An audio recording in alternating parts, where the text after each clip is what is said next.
la réussite d'un investissement immobilier ou la tranquillité financière d'une résidence principale se détermine principalement par le prix d'acquisition. Il y a encore 2 semaines, j'ai des vendeurs pas loin de la frontière suisse qui m'ont appelé, pas en pleurant mais en étant quand même pas mal désespérés, sur le fait qu'ils n'arrivaient pas à vendre leur maison qu'ils ont achetée en 2021 et qui aujourd'hui, après une séparation, se retrouvent dans une situation absolument catastrophique. Cela étant dit, la négociation n'est pas forcément quelque chose d'évident pour le commun des mortels. Et après 6 années en tant qu'agent immobilier et bientôt 9 ans en tant qu'investisseur, j'ai remarqué qu'il y avait des techniques qui permettaient vraiment de faire baisser les prix. Alors évidemment, pour faire une bonne opération, il nous faut 2 choses. Le bon produit et le bon vendeur. Tout d'abord, sur le produit en lui-même, ce que la plupart des investisseurs ou des propriétaires acquéreurs débutants font, c'est qu'ils ont une approche très technique de la négociation. Et donc évidemment, les critiques sur les cuisines, sur l'état de la salle de bain ou sur l'état des fenêtres revient assez régulièrement et on assiste très souvent à un débat de sourds entre vendeurs et acquéreurs. Parce que oui, une cuisine qui fait 3 mètres de long avec un retour de 1 mètre, il y en a absolument à tous les prix. Il faut donc trouver le prix qui fait consensus pour pouvoir le bagarrer correctement. Parce que sinon, on va avoir 2 parties qui vont s'affronter et qui auront les 2 raisons. Si vous voulez avoir une approche technique pour batailler le prix d'une maison, déjà faites-le avec un agent et jamais avec un vendeur, en direct.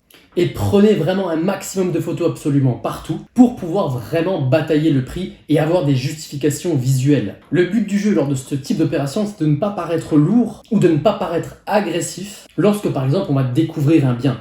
L'objectif, c'est bel et bien de faire autorité et de montrer son expertise tout en restant sympathique. Ce qui est quelque chose d'extrêmement compliqué, surtout lorsque vous avez avoué juste avant que vous n'étiez par exemple pas du bâtiment. Mais il existe vraiment des techniques qui permettent de faire passer le message tout en douceur. De plus, l'approche technique est à utiliser principalement lorsque l'on veut faire de l'investissement immobilier et que l'on bataille un produit d'investissement immobilier. Typiquement, les studios ou les T2 ou les immeubles de rapport peuvent vraiment être utilisés lors d'une négociation immobilière. Vous allez rapidement rentrer en conflit et vous allez rapidement passer pour quelqu'un de mauvaise foi si vous faites ça avec un vendeur en direct pour batailler votre résidence principale. Évidemment, on a aussi l'approche marché. On va aller comparer des biens qui ont été vendus sur le secteur par rapport aux biens qui vous intéressent. Et là aussi, on a vite fait de froisser les vendeurs. D'ailleurs, souvent les vendeurs, ils peuvent vous sortir un contre-exemple d'une maison qui était en moins bon état et qui a été vendue plus cher.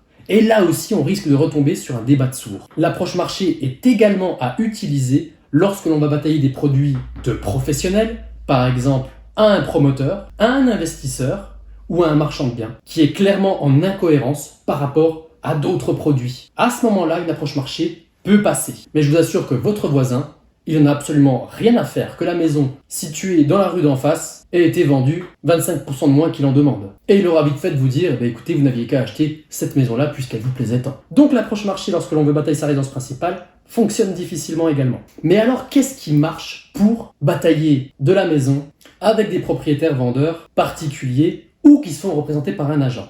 Dans les faits, on va utiliser les approches techniques et les approches marché uniquement pour se défendre lorsque notre première offre va être retoquée. Tout d'abord, il faut bien comprendre qu'il y a un mécanisme psychologique qui est très particulier lorsque l'on veut vendre sa maison et que la maison reste stackée sur le marché, c'est le mécanisme de deuil. Et il existe une espèce de petite règle qui fait qu'on peut voir où est-ce qu'il en est dans son deuil pour pouvoir planter les stockades au bon moment. Et la plupart du temps, lorsque vous voyez de nouveaux biens apparaître avec des prix qui correspondent tout simplement au prix de 2021, c'est que tout simplement, très souvent, le vendeur est encore à la première étape de cette phase de deuil. Il est dans le déni. Mais pas de panique, vous allez voir que la situation va vite changer. Toujours est-il que c'est bien le temps et la réalité du marché qui va lui faire prendre conscience qu'il est effectivement dans le déni. Et par conséquent, aller planter une offre à ce moment-là, c'est juste suicidaire. Le but du jeu lors d'une négociation, c'est toujours de rester en jeu.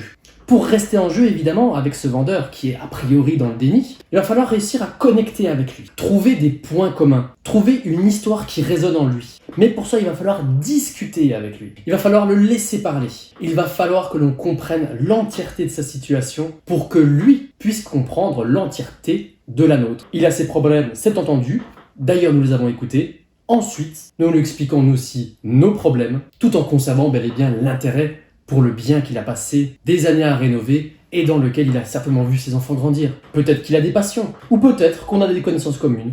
Bref, il y a plein de façons de connecter avec un vendeur. Alors évidemment, dans certains cas, ce vendeur se fait représenter par un agent. Et donc, il va falloir déterminer quelle est la relation entre l'agent et le vendeur, essayer de voir de quelle manière l'agent a pu estimer le bien, quelle est la situation de l'agent pour pouvoir faire correctement passer l'offre et pour qu'il puisse au mieux défendre nos intérêts. Et évidemment, lorsque l'on est avec un agent, le but du jeu, c'est qu'il ait une offre, mais évidemment la plus haute possible pour pouvoir la faire passer. Et donc, du coup, il y a tout plein de questions pièges dans lesquelles il ne faut absolument pas tomber. Quoi qu'il en soit, au niveau du marché à l'heure actuelle, les opportunités se multiplient sincèrement. Les vendeurs prêts à faire des concessions se multiplient également. Alors, évidemment, sur beaucoup de secteurs, et notamment le mien, proche de la frontière suisse, il n'y a pas encore une capitulation massive des prix, mais par contre, lorsque l'on rentre dans le détail, on s'aperçoit de plus en plus que, effectivement, les gens sont prêts à faire des concessions, mais pas forcément à baisser le prix affiché. Rien ne vaut l'expérience et rien ne vaut les visites. Donc si vous voulez batailler les prix, si vous voulez vous entraîner à la négociation,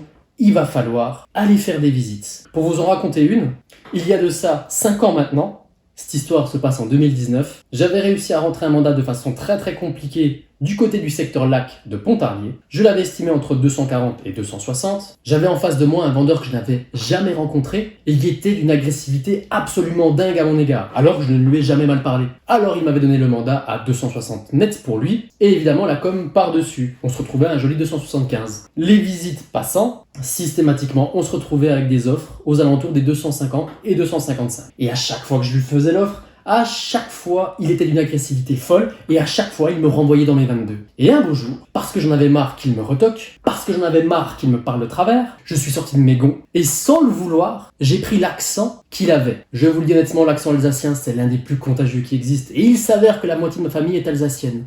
Et bien, sans le vouloir, je l'ai fait. À ce moment-là, j'avais réussi à connecter avec le vendeur et au final, notre relation s'était améliorée. Et finalement, le bien a pu être vendu à 255. Bref, il n'acceptait pas mes offres, tout simplement parce que je n'avais jamais connecté avec lui.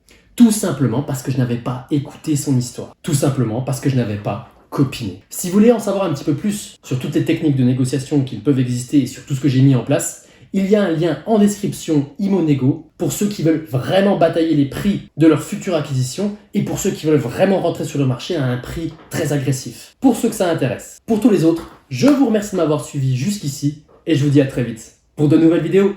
Ciao ciao ciao!